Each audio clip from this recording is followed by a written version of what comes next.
Bonjour à toutes et à tous, et malheureusement le week-end prolongé est déjà terminé, mais bon, vous voyez quand même le positif, la semaine sera plus courte. Quoi qu'il en soit, si vous voulez démarrer sur le bon pied votre journée, eh bien je vais vous résumer les infos à connaître de ces dernières heures autour du développement. Je vous parlerai notamment de problèmes sur NPM, de Bubble qui risque de scier la branche sur laquelle il se trouve, et d'un enterrement chez Google, ou plutôt même encore un nouvel enterrement chez Google.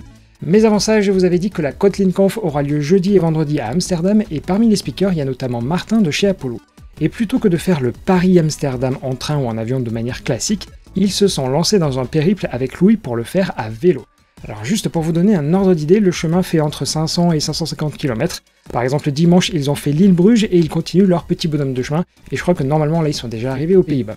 Alors bon, je sais que franchement ça n'a rien à voir avec l'actu, mais je leur souhaite quand même énormément du courage, car bon, à leur place, je dois quand même dire que je l'aurais pas fait, surtout pour se rendre à une conférence sur le dev.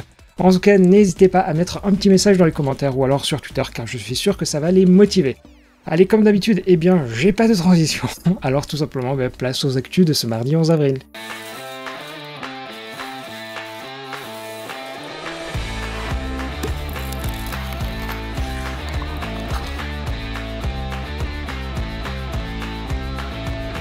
Allez, on va commencer par le paradigme qui consiste à dire que quand on ne sait pas quoi faire, eh bien, autant l'interdire. Et c'est le cas pour une application bancaire en Inde qui interdit tout simplement son utilisation si le mode développeur d'Android est activé. Bon, c'est sûr qu'on réduit forcément les risques, mais c'est pas forcément en fermant les yeux que ça passera mieux. Mais bon, j'ai quand même l'impression que ça ne concerne pas trop les applications qu'on a par chez nous. Toutefois, si vous avez bien des exemples, et bien surtout n'hésitez pas à les mettre dans les commentaires. Toujours dans les petites bêtises, mais qui cette fois-ci arrivent au meilleur, et c'est Starlink, le fameux réseau de satellites de notre tonton Elon. Vous savez, c'est le fameux tonton qui est là à table et qui débite toujours des bêtises assez embarrassantes. Eh bien, son réseau Starlink a été down pendant quelques heures car des certificats avaient tout simplement expiré. Le temps de tout remettre ça en place et les services de l'opérateur ont pu reprendre du service. Mais bon, n'espérez quand même pas un remboursement de notre tonton Musk qui doit avant tout éponger les dettes après le rachat de Twitter. Encore et toujours dans les petites infos, mais vraiment pour le coup sans transition, React Native vient de franchir le cap de la première release candidate pour la 0.72. Sachant que la précédente était sortie à la mi-janvier, c'est normalement plus qu'une question de jours avant la mise à dispo de la version stable. Pour ce qui est des nouveautés, je vous renvoie vers les anciens épisodes de DevCafé où je vous avais parlé des bêtas. Pour info, c'est dans le petit i en haut à droite. Et toujours sur React Native, cette fois-ci place à une nouveauté puisqu'il s'agit de NanoApp. Alors pour le dire simplement, c'est une sorte de no-code ou de low-code qui génère des applications mobiles à partir d'une syntaxe proche du JSON. L'avantage est que vous avez tous les bénéfices de ce format qui est un peu plus succinct, mais si toutefois vous voulez aller plus loin, eh bien vous écrirez du React Native de manière classique et il n'y aura aucune limitation là-dessus. Je vous laisse aller lire pour cela la doc, mais si d'une manière générale vous avez besoin de sortir des applis rapidement, ça peut être une bonne solution. À évoquer l'aspect mobile, Google a communiqué hier sur une fonctionnalité et j'ai l'impression qu'elle est nouvelle, au cas où surtout n'hésitez pas à me corriger. Dans l'idée, sur iOS, il existe une fonctionnalité d'archivage des applications, ça permet de supprimer le code tout en conservant les données des utilisateurs. Comme ça, le jour où il y a besoin d'accéder à nouveau à l'application, il suffit juste de retélécharger le binaire. Et le mécanisme est d'ailleurs intelligent car il peut y avoir un archivage automatique qui va regarder les applications que vous utilisez le moins et les archiver, comme son nom l'indique, automatiquement. Côté Android, la fonctionnalité d'archivage est arrivée en fin d'année dernière, mais ça nécessite quand même plusieurs actions de la part des utilisateurs. Et l'article d'hier de Google explique que l'on peut justement avoir la même chose que sur iOS, c'est-à-dire un mécanisme automatique. C'est pas activé automatiquement et les utilisateurs auront notamment une pop-up qui a priori viendra s'afficher lorsqu'on essaie d'installer l'application et qu'il n'y a plus assez d'espace libre. À ce moment-là, autant d'applications que nécessaire seront archivées et ça déverrouillera donc l'installation. Mais d'une manière générale, le mécanisme sera similaire à iOS car il est bien question aussi des applications peu utilisées qui seront retirées. D'ailleurs, j'ai oublié de vous citer le chiffre, mais Google évoque une économie de 60% d'espace en moyenne par application. La seule contrainte pour nous développeurs, c'est de bien utiliser des app bundles.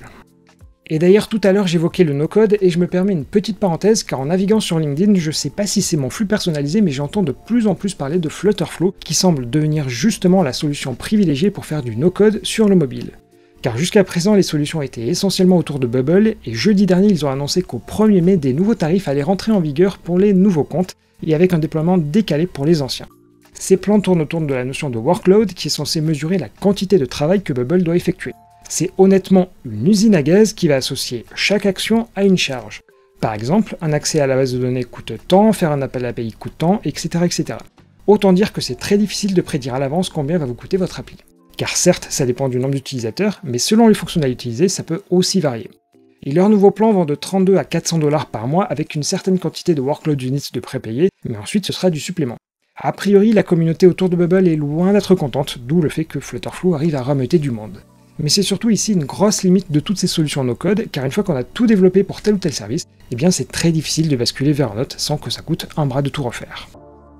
Voilà pour ces premières infos, et avant de passer à la suite, vous le savez, on fait la petite pause direction les actus en bref.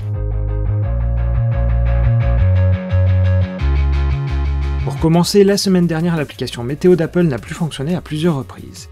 Mais comme le dit l'expression le malheur des uns fait le bonheur des autres, eh bien The Weather Channel semble en avoir profité avec des téléchargements en hausse de plus de 550%. En Chine, Baidu a créé son clone de ChatGPT nommé Ernie et poursuit notamment Apple car des applications l'utilisant ont été publiées sur l'App Store chinois. Mais Baidu veut être le seul à proposer son application et veut donc nettoyer le marché. Côté emploi, selon une étude, 46% des salariés indiquent que des outils de suivi sont utilisés par leurs entreprises et 69% affirment se sentir à l'aise avec la surveillance de la gestion de la charge de travail. Sur un sujet radicalement différent, Monster Energy est une célèbre marque de boissons énergisantes, mais elle est prête à tout pour n'avoir aucun concurrent. Après avoir fait changer un nom de jeu d'Ubisoft en 2020, c'est désormais le tour d'un jeu indépendant et même de Capcom et de la The Pokémon Company. Le petit conseil est donc d'éviter le mot-clé Monster dans vos produits. Et enfin, il existe des gadgets qui ont peu d'utilité à première vue, mais à qui pourquoi pas, peut tout aussi bien leur aller. C'est le cas de cette clé USB qui va générer des faux mouvements de la souris, ce qui peut être pratique pour éviter qu'un ordinateur ne passe en veille ou pour faire quelques blagues à vos collègues de travail. On reprend, et hier je vous disais que Google mettait fin au support au Google Assistant sur les écrans connectés qui étaient faits par des fabricants tiers comme LG, Lenovo ou encore JBL. Et si le cimetière de Google n'était pas encore assez fourni, eh bien voici qu'un service de plus va s'y rajouter, puisqu'il était possible de jouer à des jeux sur ces assistants avec écran, et bien en juin de cette année, il faudra leur dire au revoir. Pourtant, à l'époque, quand c'était sorti, le framework avait l'air assez intéressant car ça permettait de concevoir des vraies applications, alors que jusqu'à présent, c'était essentiellement des interactions vocales qui se faisaient avec un back-end. Pour ça, niveau front, c'était une web app assez classique en HTML, JS et CSS, avec par-dessus l'aspect conversationnel. Mais comme vous l'imaginez, bien les chiffres n'ont pas dû être là et Google enterre donc cette fonctionnalité, et je me demande même ce qui reste sur le Google Assistant si ce n'est peut-être les interactions vocales. Ensuite, on change de sujet pour l'aspect back-end, car l'année dernière, Supabase avait racheté Logflare, et chose assez marrante, il se définissait comme le Firebase des logs. Et pour rappel, Supabase se présente justement comme un concurrent à Firebase, mais cette fois-ci en open source et qui peut être autant déployé dans leur cloud que par vous-même.